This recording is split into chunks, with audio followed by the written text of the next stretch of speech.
प्रसार भारती अभिलेखागार की प्रस्तुति सदाबहार सुनहरे दौर का अनमोल खजाना।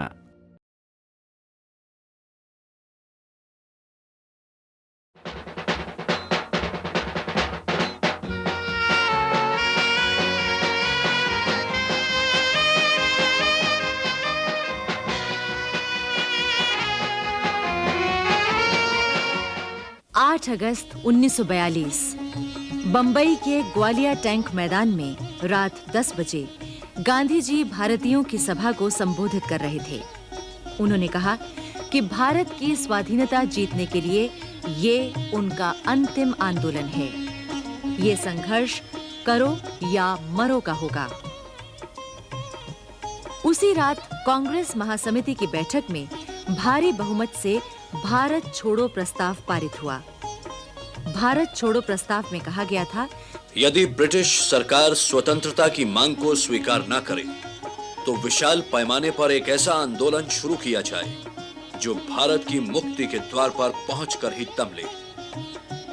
गांधी जी ने भारत छोड़ो आंदोलन का श्री गणेश करते हुए कहा था कि ये अहिंसात्मक आंदोलन होगा। किंतु अगले ही दिन यानी 9 अगस्त को सुबह 5 बजते महात्मा गांधी को गिरफ्तार कर लिया गया। महात्मा गांधी के साथ ही जवाहरलाल नेहरू, मीरा बहन, सरोजनी नायडू, मौलाना आजाद, सरदार पटेल, डॉक्टर राजेंद्र प्रसाद आदि सभी बड़े नेता भी गिरफ्तार कर लिए गए। सभी को अहमदनगर के किले में गुप्त रूप से रखा गया था, लेकिन जनता को जल्दी ही पता लग गया था कि नेताओं को कहां रखा गया है। 9 अगस्त 1942 को करो या मरो और अंग्रेजों भारत छोड़ो के नारे देश भर में गूंज उठे थे। पहले नेताओं की गिरफ्तारियों के विरोध में आंदोलन हुए, उन्हें कुचला गया, गोलियां चलाई गईं। इससे जनता की दबी हुई भावनाएं भड़क उठीं। फिर तो ब्रिटिश हुकूमत और जनता के बीच खुला संघर्ष छिड़ गया। पुराने नेताओं के अभाव में आंदोलन का नेतृत्व युवकों ने किया, किंतु आंदोलन अहिंसक न रह सका। देश का ऐसा कोई भाग नहीं बचा था जहां सन 1942 के इस आंदोलन की हलचल न हुई हो। बंबई के जिस ग्वालियर मैदान में रात को भारत छोड़ो और करो या मरो के नारे गूंजे थे, वहां 9 अगस्त की सुबह 8 बजे स्वयं सेवकों की परेड होने वाली थी। पुलिस ने आकर जनता पर आंसू गैस छोड़ी, लाठीचार्ज किया और जनता को तितर-बितर कर दिया। इसके बाद पूरे बंबई शहर में क्रांति भड़क उठी। अंग्रेज हुकूमत ने आंदोलन को दबाने के लिए 15 जगह गोलियां चलाईं। पूरे शहर में यहाँ तक कि पेड़ों पर भी लिखा था, करो या मरो। उत्तर प्रदेश में जैसे ही करो या मरो और भारत छोड़ो के क्रांतिकारी महामंत्र गूंजे, वहां के सभी बड़े शहरों में क्रांति भड़क उठी। 10 अगस्त 1942 को बलिया के सभी स्कूल बंद हो गए। 11 अगस्त को जनता और छात्रों ने जुलूस निकाला, कचहरियां बंद हो गईं। ब्रिटिश हुकूमत ने आंदोलनकारियों पर भीषण लाठीचार्ज किया, जिससे अनेक विद्यार्थी सख्त घायल हो गए। इसके बाद पूरे बलिया जिले में आंदोलन के फलस्वरूप अनेक तहसील कार्यालयों और थानों पर जनता ने अधिकार करके उन पर तिरंगा झंडा फहरा दिया। पूरे जिले पर जनता का शासन हो गया और चित्तू पांडे जिलाधीश बना दिए गए। किंतु इसके तुरंत बाद ब्रिटिश सेना आ गई। क्रांतिकारियों और ब्रिटिश सेना के बीच जमकर संघर्ष हुआ। बलिया पर फिर से ब्रिटिश राज्य हो गया। वाराणसी में सन 42 के आंदोलन का आरंभ हिंदू विश्वविद्यालय से हुआ। पहले दिन तो अंग्रेज अधिकारी मिस्टर टीसडेल के लाठीचार्ज से जनता तितर-बितर हो गई, लेकिन अगले दिन जनता ने अदालत की इमारत पर तिरंगा फहराने में सफलता पा ली। किंतु 13 अगस्त को जब दशाश्वमेध घाट से जुलूस निकाला गया तो उस पर लाठीचार्ज किया गया। इसके बाद गोलियां चली और बहुत से लोग शहीद हुए। वाराणसी में बनारस हिंदू विश्वविद्यालय सन 42 के आंदोलन का महत्वपूर्ण केंद्र था। जब ब्रिटिश सेना का दमन चक्र चला तो विश्वविद्यालय पर भी आक्रमण हुआ। छात्रों से सेना ने जबरदस्ती हॉस्टल्स खाली कराए, उनका सामान भी लूट लिया। तब यहाँ के छात्र देश भर में फैल गए और आंदोलन का नेतृत्व करने लगे।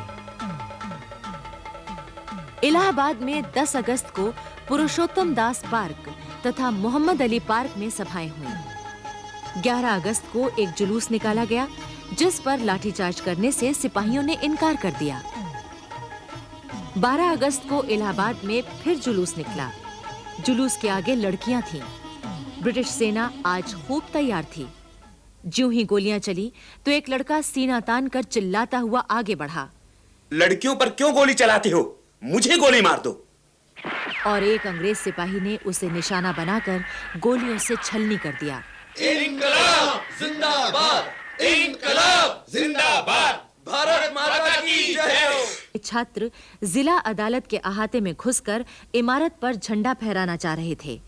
लाल पद्मधर सिंह नामक एक छात्र झंडा लेकर आगे बढ़ रहा था।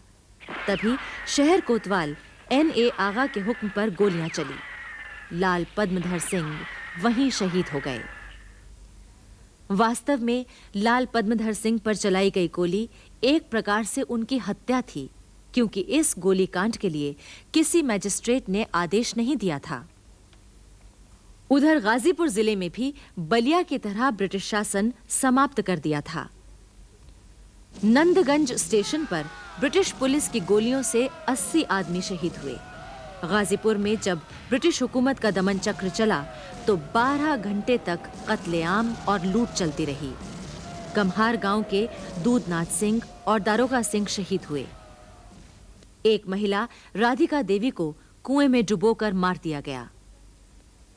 आजमगढ़ में भी सन 42 का आंदोलन बहुत जोर पकड़ चुका था। 10 अगस्त को वहां एक विशाल जुलूस निकला। मधुबन थाने के सामने हजारों लोगों की भीड़ ने प्रदर्शन किया तो उस पर अंग्रेज पुलिस ने मशीन गन से गोलियां चलाईं। 34 व्यक्ति वहीं शहीद हो गए।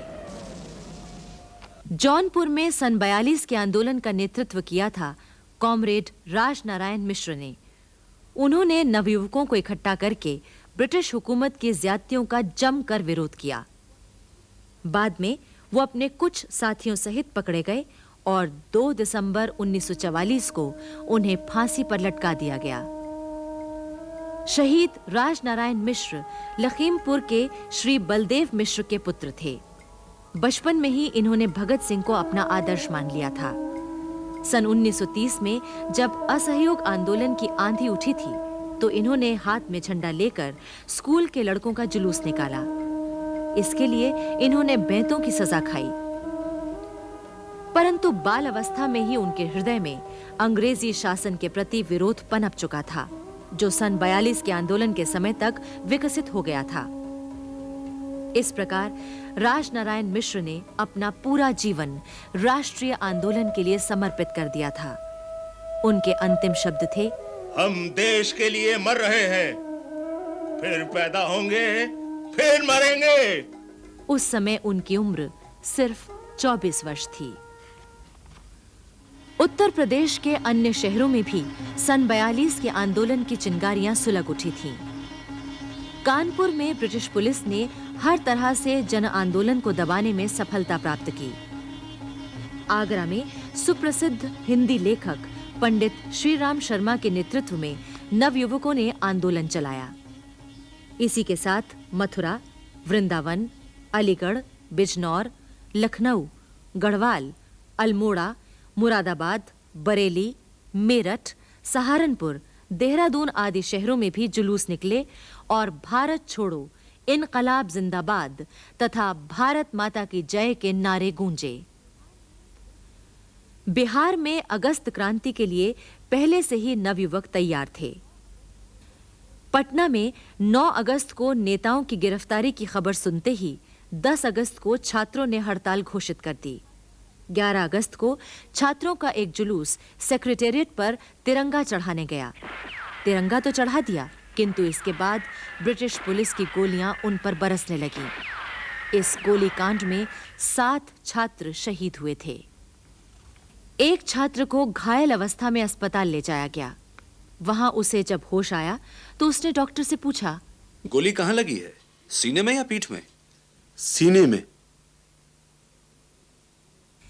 ये सुनकर वो मुस्कुराया और उसने सदा के लिए आंखें बंद कर ली। सिवान में फुलेना प्रसाद ने जुलूस का नेतृत्व किया। उनकी पत्नी तारावती भी साथ थी। बंदूक लिए पुलिस सामने थी। फुलेना प्रसाद श्रीवास्तव तिरंगा हाथ में लिए आगे बढ़ रहे थे और साथ-साथ ललकार रहे थे, आजादी के परवाने गोलियों से नहीं डरते। हम लोग थाने पर तिरंगा लहराकर ही जाएंगे। गोलियां चलने लगीं और फुलेना प्रसाद को चीर गई। एक गोली उनके सिर में लगी, फिर वो आगे नहीं बढ़ सके।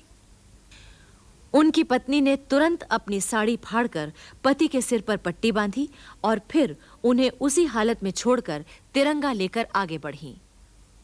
उन्हें रोकने का साहस किसी में नहीं था। अपने पति का छोड़ा काम पूरा करके जब लौटी तो फुलेना प्रसाद शहीद हो चुके थे। बिहार के क्रांतिकारी आंदोलन में श्री फुलेना प्रसाद श्रीवास्तव का नाम आज भी बड़े आदर से लिया जाता है। डुमरांव में 16 अगस्त को 5000 लोगों का जुलूस झंडा फहराने चला। जुलूस का नेतृत्व कपिल मुनि नामक एक नौजवान कर रहा था। जुलूस तिरंगा झंडा लेकर आगे बढ़ा तो थानेदार ने चेतावनी दी, पर कपिल मुनि बढ़ते गए। फौरन गोली चली। कपिल मुनि शहीद हो गए। तब रामदास लोहार झंडा लेकर आगे बढ़े, वो भी शहीद हो गए। तभी 60 वर्ष का एक बूढ़ा झंडा उठाकर आगे बढ़ा, वो भी शहीद हो गया। तभी 19 वर्ष का एक लड़का आगे आया, उसे भी गोली मार दी गई। स्वतंत्रता आंदोलन के इतिहास लेखकों ने इस घटना के बारे में लिखा है।